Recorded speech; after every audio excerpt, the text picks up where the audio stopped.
Organizing your writing. Part 1. Focus.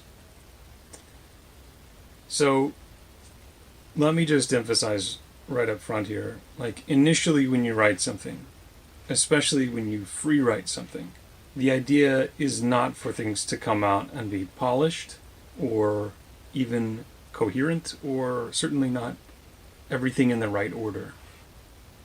It's okay when things are rough, when you're doing a rough draft. That's the idea. There's something that happens when we write, and it merits discussing here, which we're taking ideas and we're giving them form into language.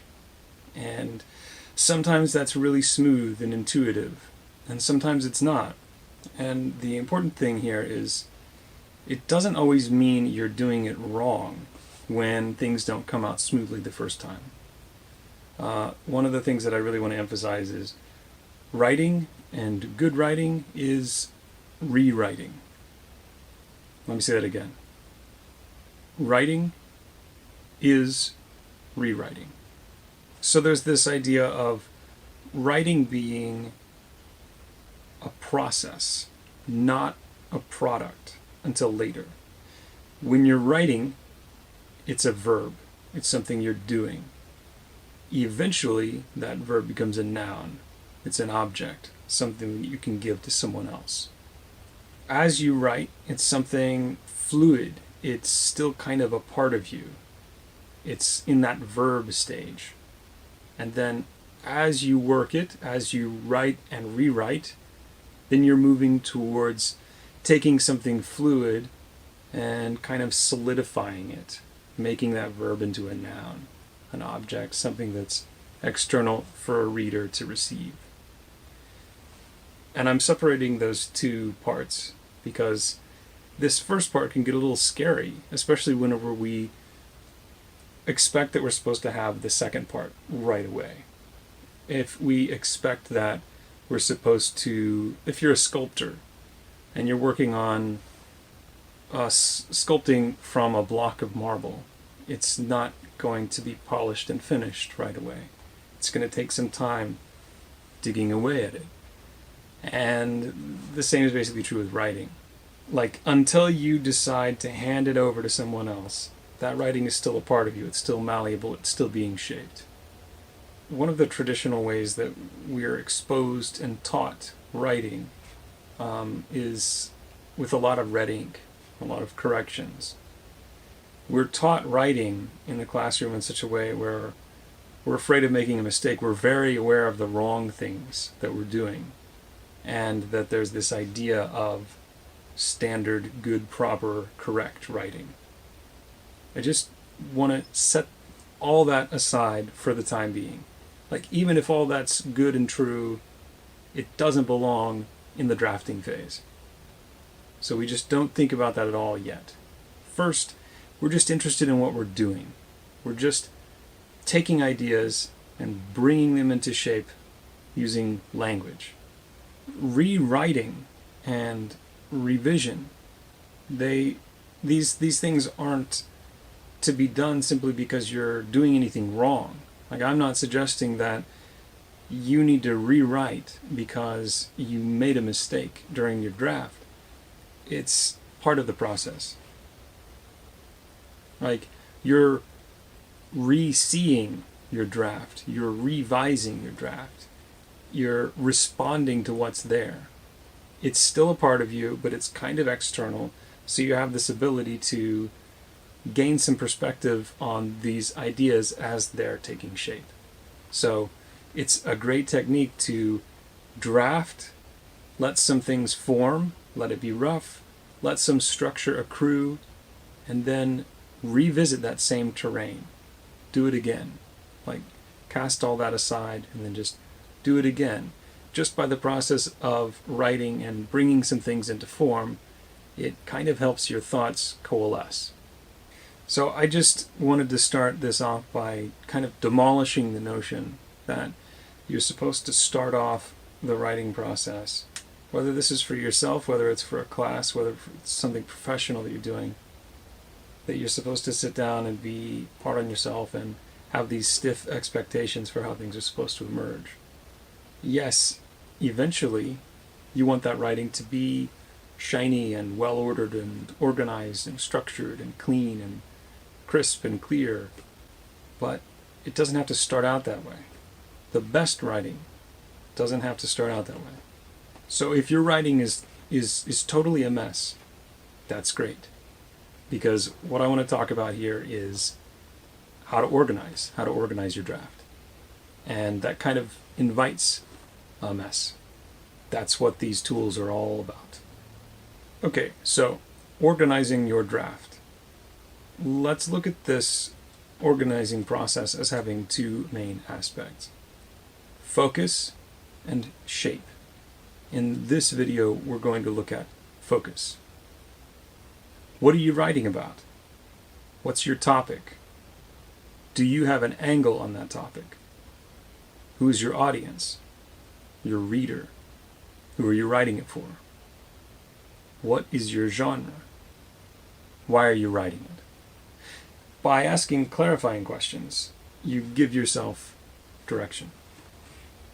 So, first, ask yourself these questions. Then move forward.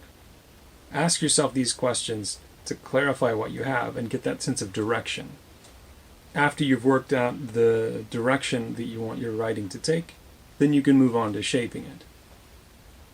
Shape refers to the arrangement of your thoughts, ideas, facts, and information. So once you have a sense for what you're writing, who you're writing it for, why you're writing it, then you can decide what should come first, second, and third. When in doubt, put yourself in your reader's shoes.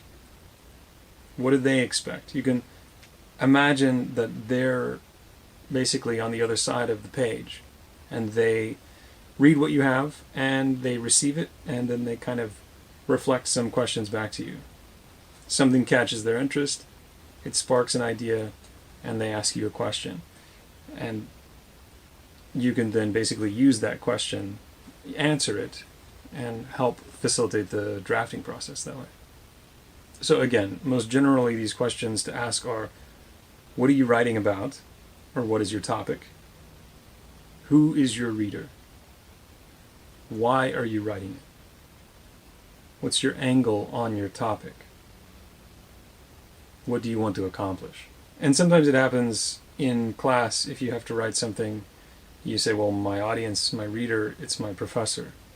But there's a bit of subtext there, because it might be that you're writing an assignment in such a way that it's as if you're writing a newspaper editorial or to convince someone with a given set of beliefs. So yes, your professor is the one who's actually reading it, but you're kind of writing for an imagined reader, and that's the person to envision. Let's look at these questions in more detail. The topic. The topic is your subject matter, basically what you're writing about, and your angle on that topic.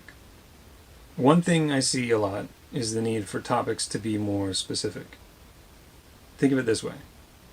Your topic needs to be specific enough that your reader can expect how it's all going to be presented. Also, the depth at which it will be presented in. So take, for example, whether you're writing a 4-page paper or a 400-page paper. There's going to be a significant difference in the amount that you can cover in that amount of pages. If you're writing a 4-page paper, you want to make sure the scope is fairly narrow so that you can delve into it completely. Versus the 400-page book about Python could basically give you a history of the language and or an overview of things, or even teach you the language. The book's topic, how to learn Python. The essay's topic, how Python has become the most accessible language for machine learning. So there, the second example, it's a lot more specific, which makes it simpler to shape, simpler to find research, so forth. Essays that are shorter in length, without a really specific thesis, can be hard to move forward with, can be hard to develop, can be hard to find the right research for. Because it's like, well, you could take this angle, you could take that angle, and it gets kind of muddy. So my advice, go for as specific as possible. As you ask yourself questions to find focus, you'll want to begin to formulate a tentative thesis statement. A thesis is basically this: the main focus of the essay plus your angle on it. It's your topic plus your claim. Topic plus your angle equals your thesis. So in the earlier example, what I wrote was already nearly a thesis. To improve it, I would just add a little bit. Python has become the most accessible language for machine learning due to X, Y, and Z. I actually don't know. So this is just a hypothetical paper. But you can see what I did there. The argument is that it's the most accessible, and I've given reasons. Those reasons can become my body paragraphs.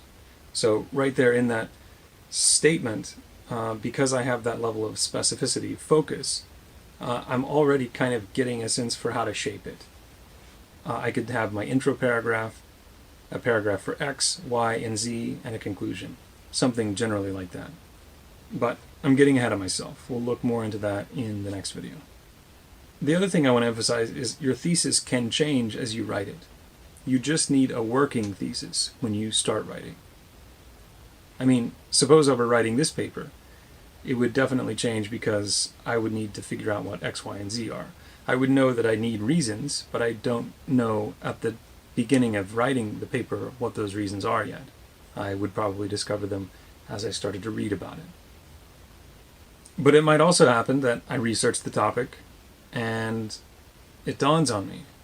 I said it's the most accessible language, but what I really wanted to say was, not only is Python the most accessible language for beginners to learn, but it's the best for machine learning, or AI. So all you need at this stage is a working thesis, something that holds the focus like a center of gravity for your paper. Another thing to emphasize here, when you write your essay, everything in your essay, all your claims, need to go back to proving the statement made by your thesis. If you have a paragraph in your essay about coffee versus tea, which is better, that's not going to fit with the focus established by that thesis statement. So again, it's not like that would be wrong. It just wouldn't work with that focus. You'd need to shift the focus of your paper to accommodate that. And let's just take that as an example. Let's say you're writing and then you want to take that shift. Maybe you become inspired and your topic becomes, though coffee is best for beginning Python developers, it's better to get regular exercise, something like that. So the topic is similar, but your focus is shifted. The point I want to make is that if you have free rein on your topic, then go with what you actually want to write. Don't feel locked in just because you have a thesis statement. However, once you have a good thesis statement, it's good discipline to stick with it. No sense noodling around. So, next consideration for getting focus. Your audience, your reader. Okay, there are several considerations about your audience. How much do they know about your topic? Do you have to introduce things? Can you use jargon? You may have to provide background information so they can understand your message. On the other hand, if they already have the familiarity with the topic, then they might want you to skip straight to the point. Also, how does your reader feel about the topic? Are you writing to someone with a given set of beliefs or preferences? Do they care about your topic? Are they raving fans? If they're not interested in your topic, you may have to provide details to spark interest so that they will want to read what you're writing. Related to this point is the tone you use while writing. How formal does your writer expect you to be? And my advice is to start your writing completely informal. If something needs to change, let it happen in the later phase. The best approach is to let the drafting come out in your own words. However they sound, don't try to sound dry and correct or academic. That takes all the fun out of it, and trust me, that's not going to lead to your best writing. Good writing comes from having clarity and mastery of your topic, being in the flow with it. So, some more important questions that you can ask yourself to help you find focus. What are your readers' expectations based on why you're writing it? Do they want to be impressed by facts and figures? Or will an emotional approach be most persuasive? Things like that. Getting focus is all about asking good questions that bring you a sense of direction, like a sense of momentum forward, heading towards specifics.